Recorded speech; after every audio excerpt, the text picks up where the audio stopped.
Good for your birthday. Mama, nungini cake sa kuya.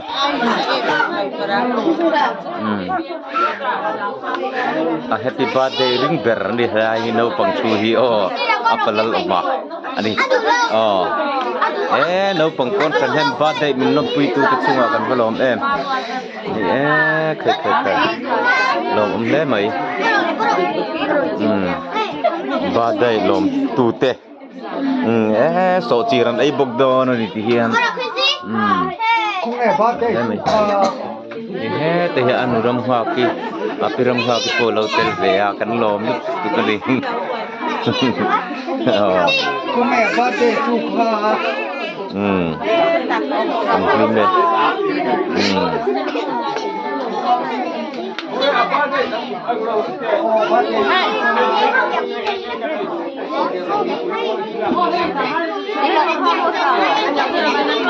Birthday cake kan semani ai chang tu dia au in birthday cake semani hi